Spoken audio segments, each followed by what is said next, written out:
Hello kids, welcome to my channel Online Math Study Time, and today I am here with class 3 Math Chapter 2 Addition. In my last video I discussed about additions in regrouping with regrouping ones, tens and hundreds. Okay, and if you are new on my channel, so please subscribe my channel. If you missed that video, you can subscribe and you can watch this video, and I have also uploaded videos of chapter 1, so you can find that also.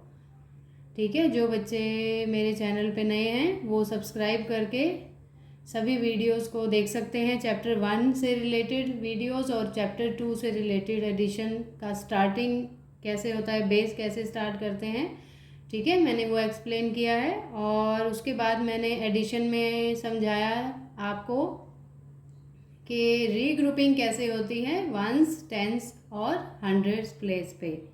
ठीक है बच्चों, और आज हम सीखेंगे word problem कैसे solve करते हैं एडिशन में, और इजी और शॉर्ट स्टेटमेंट आप जो क्रिएट करते हैं आंसर में आपको बनानी पड़ती है वो किस तरह इजीली बना सकते हैं। So I will try to help you out, ताकि आप खुद से भी स्टेटमेंट बना सकें आंसर में। जैसे बहुत बच्चों को वर्ड्स में लिखने में प्रॉब्लम होती है, स्टेटमेंट कैसे बनाएं, ठीक है। हम कई बच्चे बहुत बड़ा बड़ा सेंटेंस लिखते हैं वर्ड प्रॉब्लम में, तो उसको शॉर्ट में लिखना ज़्यादा बेटर रहता है, ठीक है, आप समझ भी आ जाए और उसमें आपका टाइम भी ज़्यादा वेस्ट ना हो। तो आज वो आप सीखेंगे word problems in addition. Okay, तो चलिए स्टार्ट करते हैं वीडियो।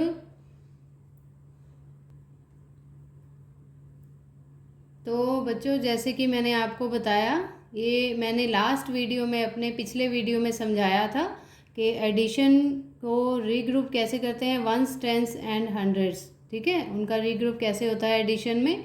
तो मैंने स्टेप वाइज ये सारा डिटेल में समझाया है। अगर आपने वो वीडियो नहीं देखा है तो आप सब्सक्राइब करके वहाँ से समझ सकते हैं इस टॉपिक को, आपको बहुत हेल्प मिलेगी, ठीक है। तो मैं आपके लिए ही टाइम निकालती हूँ ताकि आपको मैं ज़्यादा से ज़्यादा हेल्प कर सकूँ ये कॉन्सेप्ट समझने में और आपको फिर प्रॉब्लम नहीं आए, ठीक है। तो आप डिटेल में जाके समझ सकते हैं, अगर आप फुल वीडियो ध्यान से देखेंगे तो आपको ये सारा समझ आएगा, ये कैसे होता है, किस तरह इजीली हम एडिशन कर सकते हैं, ठीक है, रीग्रुप करके वंस, टेंस और हंड्रेड्स को। ओके, तो ये तो था वंस का रीग्रुप। इसके बाद आपको एडिशन विद रीग्रुपिंग टेंस देखने को मिलेगा, ठीक है, और उसके बाद 100 का भी सॉल्व किया हुआ है। तो ये आपका रीग्रुपिंग हंड्रेड्स हो गया, ठीक है, स्टेप वाइज डिटेल में बताया है। तो आप लास्ट वीडियो ढूंढिए एडिशन चैप्टर का, रीग्रुपिंग जिसमें है, वहाँ से आप ये सारा टॉपिक समझ सकते हैं आसानी से, ठीक है। और अगर आपको मेरा वीडियो अच्छा लगे तो आप लाइक भी कीजिए और अपने फ्रेंड से भी शेयर कीजिए जिनको समझने में प्रॉब्लम आती है एडिशन चैप्टर को, कैसे 3 डिजिट नंबर्स या 4 डिजिट नंबर्स को ऐड कर सकते हैं। ओके बच्चों, तो आज आप सीखने वाले हैं वर्ड प्रॉब्लम्स। हम वर्ड प्रॉब्लम्स को जो आंसर हम निकालते हैं वो शॉर्ट सेंटेंसेस में कैसे कर सकते हैं, और हमको कैसे पता चलता है कि ये ऐड ही करना है। अभी तो हम एडिशन चैप्टर कर रहे हैं, इसीलिए दैट इज़ अंडरस्टूड कि हम ऐड ही करेंगे, है ना। बट उससे भी कैसे पहचाना जा सकता है अगर मिक्स्ड प्रॉब्लम आए, मतलब आपको एडिशन का भी एक क्वेश्चन दिया जाए, फिर सब्ट्रैक्शन, मल्टीप्लिकेशन, डिवीजन, तो कुछ ऐसे वर्ड्स होते हैं जिससे आपको पता चल जाता है कि इसमें ऐड ही करना है। ओके, तो देखिए समझते हैं। तो बच्चों देखो, फर्स्ट वर्ड प्रॉब्लम है, इसमें मैं क्वेश्चन रीड कर रही हूँ, आप ध्यान से समझिएगा क्वेश्चन में क्या पूछा गया है। It is given there are 679 mango trees, 562 लीची trees and 252 jamun trees in a farm, ठीक है। एक खेत में ये 3 टाइप्स के जो फ्रूट्स हैं उनके पेड़ थे, अलग अलग पेड़ थे, ठीक है। Number of trees are given, mango trees कितने थे, 679 थे। लीची के कितने पेड़ थे, 562 पेड़ लीची के थे उस फार्म में, ठीक है, और जामुन के पेड़ थे 252। ओके, तो अब इन सब को हमको बताना है कि find the total number of fruit trees in that farm, है ना, कितने टोटल नंबर ऑफ ये सारे फ्रूट्स के, तीनों फ्रूट्स के कितने ट्रीज थे, तो ये हमको निकालना है। अब देखिए इसमें आपको कैसे पता चलेगा कि एडिशन ही करना है, सब्ट्रैक्शन क्यों नहीं करना है। तो अगर आप समझने की कोशिश करेंगे क्वेश्चन को कि टोटल नंबर मतलब addition means, basically addition means the sum of things all together, when we add them all together, okay, so that the result we get, that is addition, in the form of addition। Okay, किसी का भी total निकालना हो, सबको एक साथ इकट्ठा कर देना हो, जैसे इसमें सारे ट्रीज को एक साथ पूछा हुआ है, टोटल निकालना है, तो इसका मतलब है ऐड ही करना है। ठीक है, अगर आपको बोला जाए कि इसमें से इतना निकाल के बाकी बचा हुआ बताओ, तो लेफ्ट ओवर होता है, उसमें आप माइनस करते हैं। ठीक है, तो इस तरह हम क्वेश्चन को ध्यान से रीड करके पता लगा सकते हैं कि ऐड करना है या सब्ट्रैक्ट करना है। ओके, तो फाइंड द टोटल नंबर मतलब यहाँ पे सारे ट्रीज को मिलाकर बताना है कितने हैं, तो इसलिए हमको ऐड करना पड़ेगा। ओके, तो चलिए अभी हम क्वेश्चन तो हमने पढ़ लिया है ना, अभी हम आंसर कैसे लिखेंगे, ये सबसे बड़ी प्रॉब्लम आती है वर्ड प्रॉब्लम में बच्चों को, कि आंसर कैसे बनाएं आसानी से। तो देखो बच्चों, आपको क्या करना है, सबसे पहले आपको फर्स्ट लाइन जहाँ पे कोमा ख़त्म है ना, वहाँ से ध्यान से एक बार फिर से पढ़ना है। देयर आर 679 मैंगो ट्रीज, तो पहले तो मैंगो ट्रीज दिया हुआ है ना, तो इसको हम एक छोटा सा सेंटेंस बनाएंगे। अभी ये कहाँ है, मैंगो ट्रीज कहाँ थे, किसी घर में थे, किसी खेत में थे, फार्म में थे, या रोड पे थे, फार्म में थे, है ना। तो हमको एक तो बताना है कि कहाँ पे है, वेयर एंड व्हाट, है ना, ये दो चीज़ें यूज़ होती हैं। व्हाट मतलब मैंगो ट्री है, चीज़ क्या है, क्या यूज़ कर रहे हैं, मैंगो ट्री के बारे में बात हो रही है। ओके, कहाँ है वो, इन अ फार्म। तो ऐसे शॉर्ट में आपको बस मेन ये दो चीज़ें बता देनी है। ठीक है, सेंटेंस में, एक छोटे से सेंटेंस में, जैसे कि मैंने लिखा है mango trees in a farm, बस यहीं से समझ आ जाता है कि मैंगो ट्रीज हैं एक फार्म में, कितने हैं, इज इक्वल टू 679 है। Okay, so this statement is enough। okay, mango trees in a farm is equal to 679। now after comma we will read 562 लीची ट्रीज। ओके, ये भी फार्म में ही थे लीची ट्रीज, तो हम नेक्स्ट सेंटेंस में लिखेंगे, दूसरा सेंटेंस हम बनाएंगे lychee trees in a farm. Okay, ये भी छोटा सा बन गया सेंटेंस। लीची ट्री हमने बता दिया क्या है, किसके बारे में बात हो रही है, लीची ट्रीज के बारे में बात हो रही है, और वो कहाँ है, इन अ फार्म, है ना। 562 लीची trees. Okay, then after that which fruit, 252 jamun trees. Okay, ये फ्रूट है आपका जामुन, और इसके कितने पेड़ हैं, 252। So we will write jamun trees in a form 252। Okay, so ये तो आपके बन गई स्टेटमेंट। अभी तीनों हमने लिख दिया, अब लास्ट में हमको जो निकालना है वो लिखेंगे हम टोटल नंबर ऑफ ट्रीज, है ना, हमको ट्रीज बताने हैं, या फिर फ्रूट ट्रीज भी लिख दें वो भी चलेगा, ओनली ट्रीज भी चलेगा। ठीक है, ऐसे भी लिख सकते हैं आप।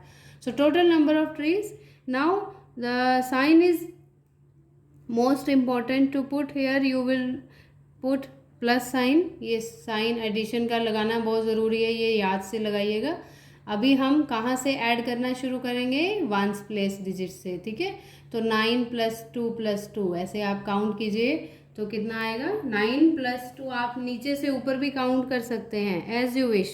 ओके, यू कैन ऐड 2 + 2 पहले 4, देन 4 + 9 आप ऐसे भी करेंगे, आंसर सेम ही आएगा। Okay, so 2 + 2 4, 4 + 9 will be 13, so we will write 3 here and 1 will be carry over। Okay, ऊपर हमने 1 लिख दिया। अब टेंस प्लेस वाले डिजिट्स को ऐड करते हैं, 7 6 5, और ये ऊपर 1 लगा हुआ है। ठीक है, तो आप ऊपर से नीचे कर सकते हैं एंड नीचे से ऊपर कर सकते हैं, जैसे आपकी मर्जी। Okay, so I am starting from down to up. 5 + 6 11, then 11 + 7 18, 18 + 1 this। okay, no, don't forget to add this carry over, so 19।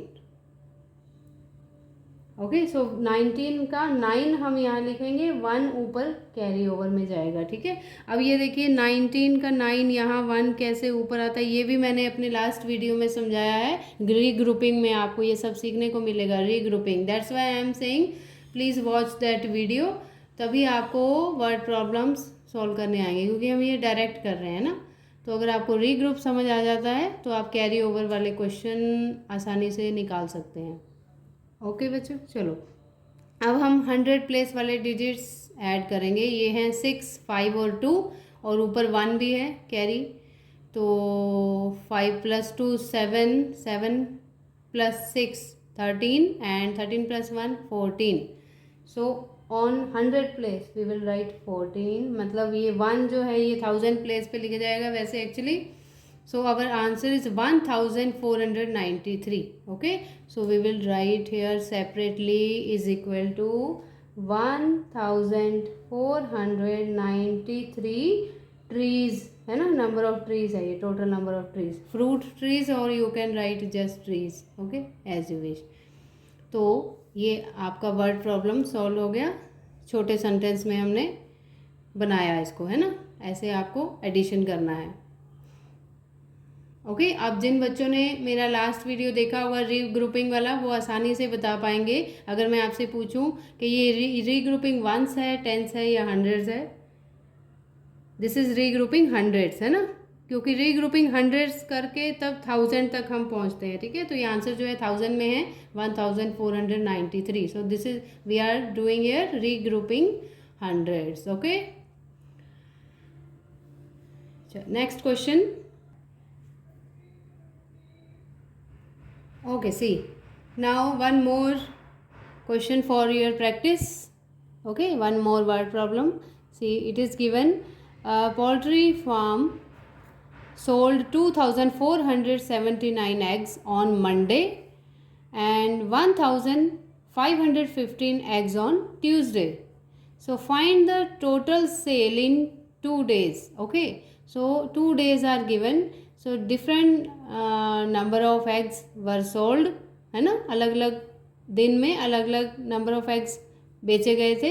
ठीक है, मंडे को कितने सोल्ड हुए थे, 2479 एग्स, और ट्यूसडे को हुए 1515 एग्स। नाउ आपको इसमें भी फाइंड द टोटल सेल, मतलब इनको दोनों को एक साथ इकट्ठा करके टोटल करके आंसर निकालना है। ओके बच्चों, तो चलिए अभी सेंटेंस कैसे बनाएंगे हम, देखिए फिर से रीड करते हैं। A poultry farm sold 2479 eggs on Monday. जैसे कि मैंने आपको लास्ट क्वेश्चन में बताया था, आपको सबसे पहले ढूंढना है क्या चीज़ के बारे में बात हो रही है ना, यहाँ एग्स के बारे में बात हो रही है। तो पहले तो हम एग्स से ही स्टार्ट करेंगे, जैसे उसमें हमने फ्रूट्स ट्रीज़ के बारे में बात हो रही थी, है ना, तो डिफरेंट फ्रूट्स के ट्रीज़ के बारे में बात हो रही थी। अभी यहाँ एग्स से स्टार्ट करेंगे, और अभी यहाँ कोई प्लेस तो नहीं है, कहाँ है ना, मतलब दिन है ना, डेज नेम है Monday and Tuesday. So we will use days name and eggs, है ना। So how we will write eggs sold on Monday. Okay, so this sentence is enough to write, इतना सेंटेंस काफ़ी है।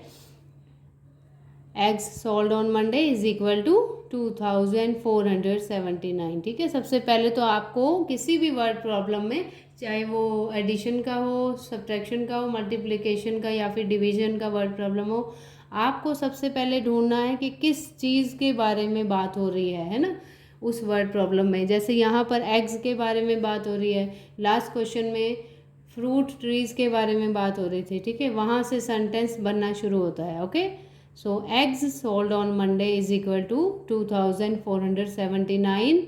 Then eggs sold on Tuesday, how many, 1515. Total number of eggs sold in 2 days, है ना, in these 2 days only, बस इसने 2 दिनों का बताना है हमको, है ना, दोनों दिन का कितना एग्स बिके, है ना, सेल हुए। चलिए, so start adding from ones place. जैसे कि आपका ये 1s है, ये 10s है, और इधर ये 100 प्लेस पर है डिजिट्स, और ये 1000 प्लेस पर आपके डिजिट्स हैं, है ना। तो हम इनको ऐड करना स्टार्ट करते हैं। पहले हम वंस प्लेस वाले डिजिट्स को ऐड करते हैं। 9 + 5, सो 9 + 5 इज़ 14। ओके, सो 14 में 4 हम यहाँ लिखेंगे, 1 को टेंस के ऊपर कैरी ओवर करेंगे। ओके बच्चों, तो ये 1 ऊपर चला गया। अभी टेंस प्लेस डिजिट्स को ऐड करते हैं। 7 + 1 8, 8 + 1 9, so we will write here 9 on tens place. Now add 100 place digits, 4 + 5 9 है ना, no need to carry over है ना, ओनली सिंगल डिजिट आंसर आ रहा है तो उसमें कैरी की ज़रूरत नहीं है, तो 9 का 9 उतार लेंगे हम। ओके, लास्ट है 2 + 1 3, so we will write here 3. If you want to check again, you can add and check. 9 + 5 14, 1 carry over, 4 + 1 8, 8 + 1 9, 5 + 4 9, 2 + 1 3 है ना। तो ये जो हमारा आंसर आया है 4 डिजिट नंबर है। तो ये क्या है, क्या पूछा था हमसे, टोटल नंबर ऑफ एग्स है ना सोल्ड। तो आपको अलग से नीचे आंसर लिख देना है। ये नंबर आपका है 3994 एग्स।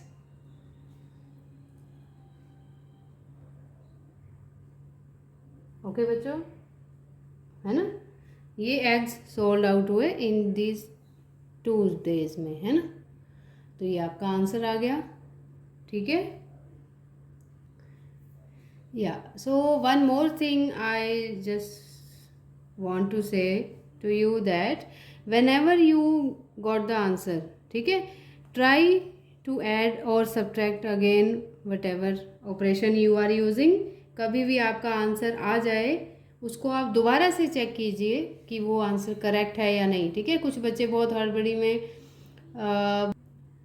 आंसर लिख के छोड़ देते हैं, ठीक है, तो चेक ही नहीं करते हैं, तो वहाँ पे मार्क्स कटने का फिर चांसेस होते हैं। सो अगर आपको अपने मार्क्स कट नहीं करवाने हैं कहीं भी, तो एक बार अच्छे से आंसर को फिर से चेक कीजिए। जैसे मैंने अभी दोबारा से ऐड करके देखा है तो ये वही सेम आया है, it means our answer is correct, है ना। तो आंसर तो रॉन्ग नहीं है, स्टेटमेंट्स में कुछ अगर गड़बड़ हो जाए तो थोड़ा बहुत मार्क्स कटता है, चलता है, इट्स ओके, है ना। But try to do accurately, है ना, तो कहीं भी मार्क्स नहीं कटेगा। अगर आप स्टेटमेंट भी अच्छे से लगाना सीखते हैं, एडिशन भी अच्छे से कर देते हैं, तो आपका मार्क्स कटने के चांसेस नहीं है। ओके बच्चों, तो ये था शॉर्ट फॉर्म कैसे बनाते हैं स्टेटमेंट्स की। आपको क्या चीज़ याद रखनी है कि पहले तो किस चीज़ के बारे में बात हो रही है, पहले तो वो ढूंढना है ना, तो उससे सेंटेंस स्टार्ट करेंगे, है ना। फिर कहाँ पे, या फिर कोई डे है, नंबर ऑफ डेज है, या फिर कोई प्लेस है, टाइम दिया हुआ है, या कई बार ऐसे नंबर ऑफ स्टूडेंट्स दिया होता है क्लास में, क्लास या सेक्शन होता है, जैसे आपकी क्लास में सेक्शन होते हैं ना ABC, तो उसमें जैसे ABC सेक्शन में नंबर ऑफ स्टूडेंट्स दिए हैं, अलग अलग हैं, उनको ऐड करो, तो आपको वो लिखना है। फिर number students in class A, class B, class C, इस तरह आप छोटे सेंटेंस में अपने वर्ड्स को एक्सप्लेन कर सकते हैं। ओके बच्चों, तो आई होप आपको ये वीडियो अच्छा लगा होगा, आपको हेल्प मिली होगी वर्ड प्रॉब्लम्स बनाने में। आप और अच्छे से प्रैक्टिस कीजिए, आपकी टेक्स्ट बुक में वर्ड प्रॉब्लम्स के क्वेश्चंस दिए होंगे एडिशन चैप्टर में, आप वहाँ से प्रैक्टिस कर सकते हैं। Okay, but please do not forget to like my video. अगर आपको अच्छा लगा तो लाइक ज़रूर कीजिए और सब्सक्राइब करना मत भूलिए, ताकि आपको हर टॉपिक से रिलेटेड वीडियोस मिलती रहे, ठीक है। और अपने फ्रेंड्स से भी शेयर कर सकते हैं अगर आप उनकी हेल्प करना चाहते हैं तो, ताकि उनको भी कुछ प्रॉब्लम आ रही है तो वो भी अच्छे से समझ सकें। तो हम फिर बहुत जल्दी मिलेंगे नेक्स्ट टॉपिक के साथ। नेक्स्ट चैप्टर हम स्टार्ट कर सकते हैं, क्योंकि इस चैप्टर में यहाँ तक ही था, चैप्टर 2 में एडिशन में। Now in my next video I will explain about subtraction. Okay, the basics of subtraction that you have learned in class 2, but we will revise that points and then we start the subtraction with class 3. Okay, level 3, class 3 का जो level start होता है subtraction में, हम वो सीखेंगे। पहले हम class 2 का थोड़ा रिवाइज करेंगे। ओके बच्चों, तो नेक्स्ट वीडियो में बहुत जल्दी मिलते हैं। तब तक अपना ख्याल रखिए। Bye bye, take care, God bless you.